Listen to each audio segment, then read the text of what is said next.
Au sommaire, premier meeting de campagne pour Anne Hidalgo. À Lille, la candidate socialiste plaide pour une assurance chômage universelle, une police présente partout sur le territoire et un salaire multiplié par 2 pour ceux qui sont en contact avec les enfants. Mon invité dans un instant, c'est Mathieu Klein. Il est maire socialiste de Nancy et chargé du programme d'Anne Hidalgo. La politique et le changement de ton qui se confirme entre Marine Le Pen et Éric Zemmour. La candidate du Rassemblement national tente de relancer sa campagne et elle riposte désormais à toutes les sorties du polémiste. Dernière en date sur le ghetto supposé des électeurs Rassemblement national. L'analyse sur le plateau dans un instant, ce sera avec William Tay. Il est président du cercle de réflexion Le Millénaire. À l'étranger, l'enquête qui continue après l'accident mortel survenu sur le tournage du western Rust. Selon plusieurs médias américains, une série de dysfonctionnements ont été recensés les jours précédant le drame. L'analyse, ce sera avec François Durper.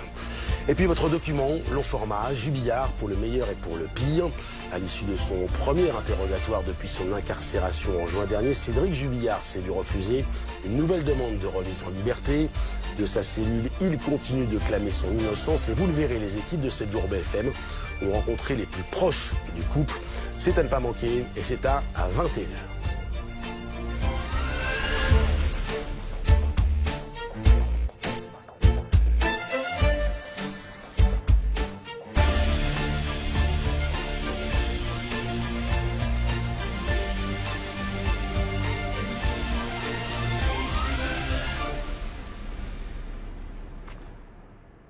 Voilà donc pour le programme complet jusqu'à 22h. Une gauche au pouvoir, c'est possible. C'est le message d'Anne Hidalgo cet après-midi à Lille. Un mois après l'annonce de sa candidature, la maire de Paris a lancé sa campagne dans le fief de Martine Aubry. Une urgence, enrayer la mauvaise dynamique dans les sondages. Thibaut Cheminot. Une rose à la main, symbole du Parti socialiste, et devant un parterre de militants, Anne Hidalgo arrive sur scène. La maire de Paris vient d'être investie par son camp, candidate à l'élection présidentielle. Et elle compte bien enfin s'imposer. Je porte en moi la détermination, celle d'une femme politique qui sait ce que cela suppose de courage pour ne jamais renoncer. Alors je suis là, devant vous, et j'irai jusqu'au bout.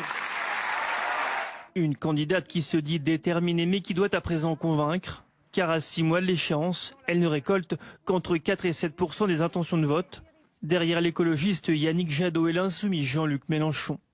Alors ce samedi, elle a tenu à fédérer sa famille politique à Lille, bastion socialiste, et s'entourer de ténors de la gauche comme Bernard Cazeneuve, Najat Vallaud-Belkacem, mais aussi Martine Aubry, son mentor politique. Alors moi, la politique, je veux qu'on la retrouve. C'est pour ça que je crois en Anne, c'est pour ça que nous serons tous derrière elle. C'est quoi la politique? Porter des valeurs, porter un projet pour les Français et pour la France.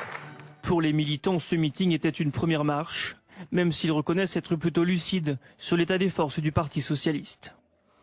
Sur le plateau de 7 jours BFM, William Tay, bonsoir. Bonsoir. Vous êtes président du cercle de réflexion Le Millénaire. Avant de vous écouter sur ce sujet, puis sur la droite, dans un instant, je salue Mathieu Klein. Merci d'être avec nous. Vous êtes maire socialiste de Nancy et chargé du programme d'Anne Hidalgo. Comment vous l'avez trouvé, votre candidate? On a l'impression qu'elle a parfois du mal à imprimer, à séduire. Alors évidemment, elle est devant un public plutôt conquis a priori. Mais comment vous l'avez trouvé? Efficace? J'ai trouvé déterminée, cohérente avec les valeurs qu'elle porte depuis toujours, précise dans ses propositions. Et j'ai surtout trouvé un discours de chef d'État capable de prendre la hauteur, de donner une vision pour le pays, de montrer qu'il y a un chemin d'espoir qui existe, de montrer que la gauche est là et que la gauche, comme en Italie, aux élections municipales récemment, comme en Allemagne, comme en Espagne, comme au Portugal, a aujourd'hui des réponses fortes sur le pouvoir d'achat, sur l'emploi, sur les salaires, sur la jeunesse. Donc elle est là, elle est au rendez-vous et elle est aujourd'hui déterminée à aller évidemment au bout de cette élection, à la rencontre des Français dans le dialogue. Vous citez quelques axes de la candidate Anne Hidalgo de son programme. Comment vous, qui êtes en charge de ce programme, vous le définiriez de façon un peu plus intimement? C'est priorité au social, priorité... Il y a pas mal de pistes à droite à gauche. Il y a 3 piliers fondamentaux. C'est les valeurs républicaine et la société doit encore avancer, doit progresser vers plus de justice, plus d'égalité, plus de liberté. Elle a notamment confirmé son engagement en faveur du droit à mourir dans la dignité. La justice sociale, qui d'ailleurs est, avec la transition écologique, les deux faces de la même pièce.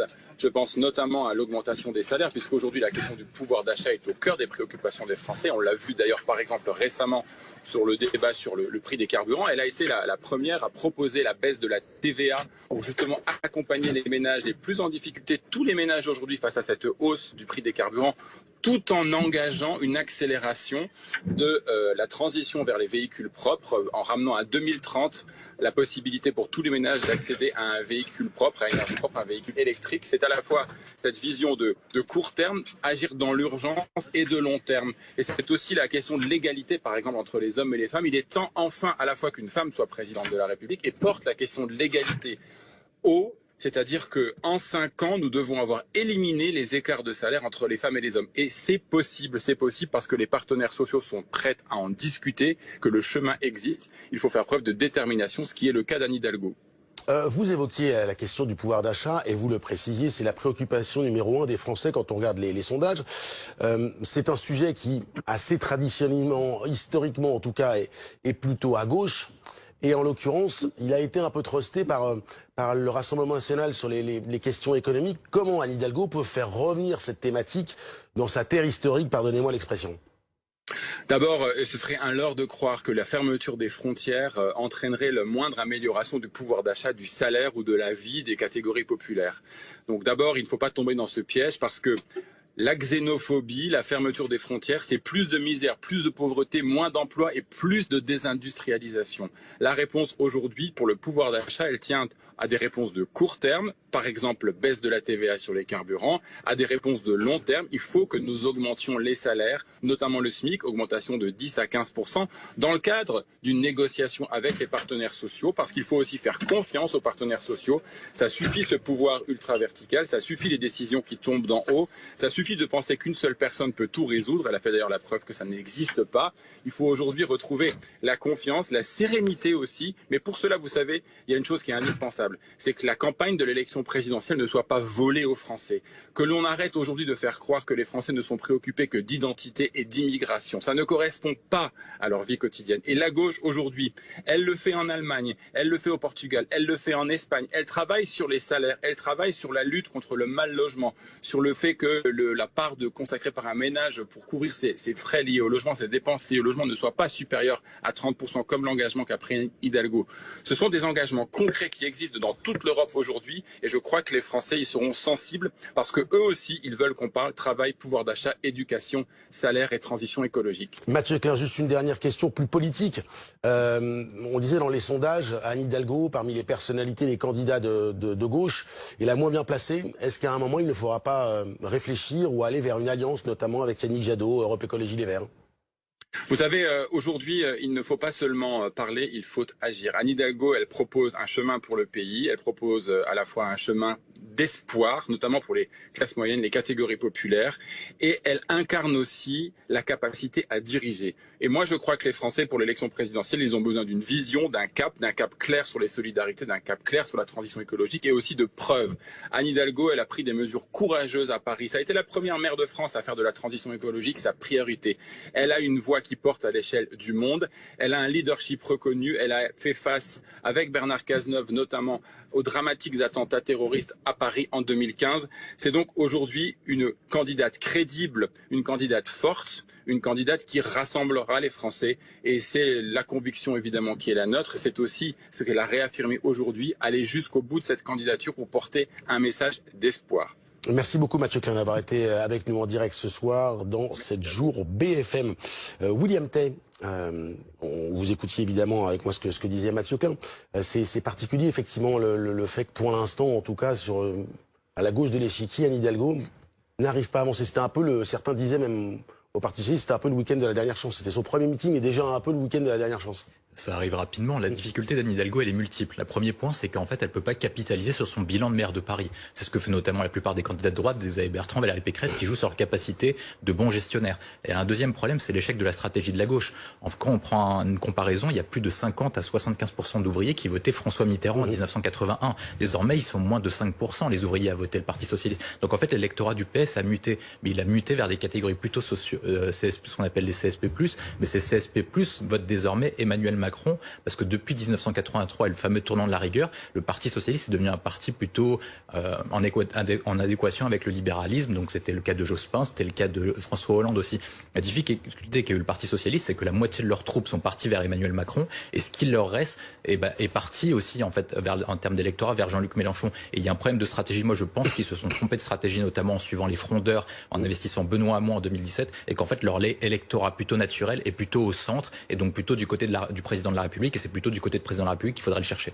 On en vient à la droite de l'échiquier politique, et c'est sans doute la conséquence d'un deuxième sondage qui donnait cette semaine Éric Zemmour au second tour de la présidentielle. Le ton monte entre Marine Le Pen et le polémiste. Nouvelle illustration aujourd'hui, avec une passe d'armes autour du mot ghetto utilisé par Éric Zemmour pour décrire l'électorat du Rassemblement national. Les précisions à Touques près de Rouen. Léopold Hautebert avec Ouliana Malichev.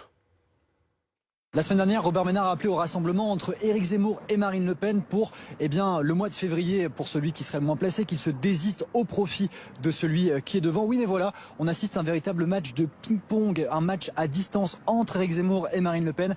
Hier, à notre micro, Éric Zemmour disait que Marine Le Pen se refermait sur, je cite, un ghetto d'ouvriers et de chômeurs. Voici sa réaction aujourd'hui, puis la réaction d'Éric Zemmour. Je trouve que ce terme de ghetto est un terme qui est d'une grande violence. C'est pas utile de faire preuve de violence, et encore moins à mon égard. Je veux dire, moi, je suis pas responsable de la situation du pays. Moi, c'est pas moi qui ai mis les gens au chômage. C'est pas moi qui suis responsable de l'augmentation de l'insécurité. C'est pas moi qui ai ouvert les vannes de l'immigration. Il faut que je m'habitue. Tout ce que je dis, tout ce que je dirai sera retourné contre moi.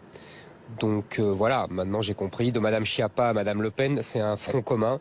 C'est l'unité de tous contre moi. Donc je voudrais simplement dire que quand je parlais de ghetto, je parlais de ghetto politique. Voilà pour ses réactions. Éric Zemmour qui poursuit officiellement sa tournée littéraire, mais officieusement, on le voit bien, c'est de plus en plus une campagne politique. D'ailleurs, dans l'église qui se trouve derrière moi, les lecteurs venus faire dédicacer son livre, pour beaucoup viennent lui apporter également un don, 50 € par exemple, pour une retraitée qu'on a rencontrée. William T, est-ce qu'on assiste à un nouveau changement dans la stratégie du Rassemblement national face à Éric Zemmour?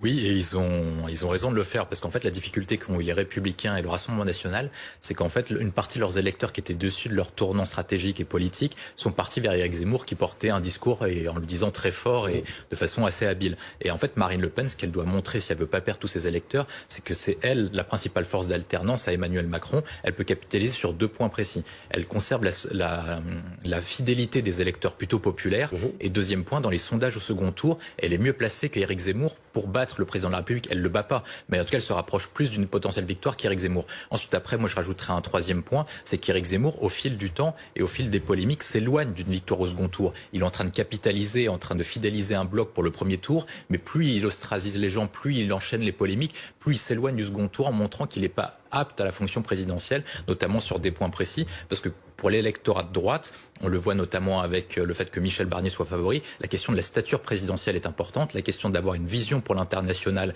alors qu'Éric Zemmour n'est pas positionné sur ces thématiques, et enfin avoir un programme économique qui soit plutôt compatible avec l'Union européenne. Mais alors il sert à quoi Éric Zemmour quand il colle? On a l'impression parfois, j'ai noté une de ses déclarations aujourd'hui, Marine Le Pen est dans le tiers le plus à gauche du pays.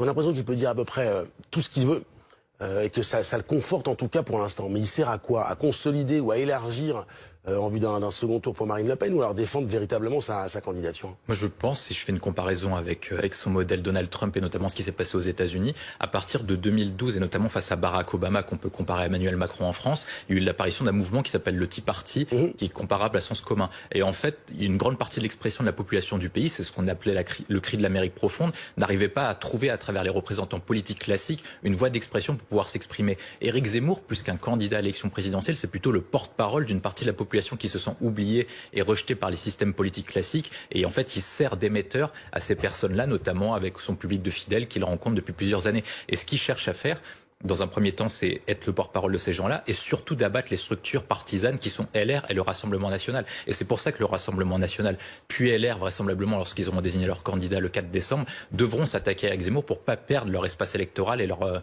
assurance vie pour 2022. Alors merci pour la transition. Je voulais poser une dernière question justement concernant les Républicains. Est-ce que le fait que les Républicains n'ont pas encore désigné leur candidat, ça explique aussi ce ping-pong presque quotidien désormais entre Marine Le Pen et Éric Zemmour? C'est-à-dire que pour l'instant, il n'y a personne sur qui taper chez les Républicains.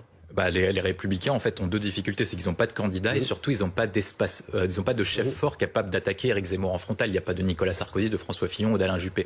Et quand vous n'avez pas de chef fort pour pouvoir attaquer quelqu'un, il faut que ce soit le collectif qui s'exprime de façon unie. La difficulté, c'est qu'ils sont en procédure de désignation pour un candidat et donc chacun aura la volonté d'établir une stratégie différente pour Zemmour pour se différencier de son concurrent ou adversaire en vue de gagner des points en vue du Congrès. Certains, comme Éric Ciotti, disent qu'ils sont plutôt proches d'Éric Zemmour et certains, d'autres, comme Valérie Pécresse, disent qu'il y a une incompatibilité entre le parti LR et Éric Zemmour. Et en fait, cette cacophonie dessert les Républicains. Soit vous vous exprimez pas, soit vous exprimez de façon unie sur un candidat en trouvant une ligne qui est commune. Il y a plusieurs points de difficulté pour Éric Zemmour en termes d'incompatibilité avec les Républicains, mais ils n'osent pas l'exprimer. Il y a la question du point de vue économique.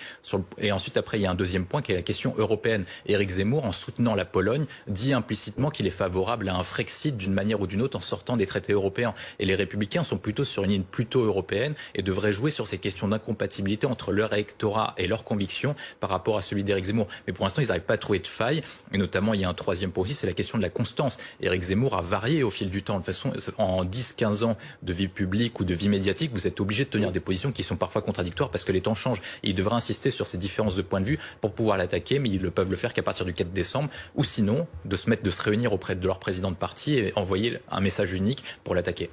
Eh bien, la suite au prochain épisode à partir de demain. Merci beaucoup, William, d'avoir été présent ce soir. Dans un instant, justement, on reparlera de ces échanges du jour entre Marine Le Pen et Éric Zemmour. Pourquoi et quelles conséquences, c'est à suivre.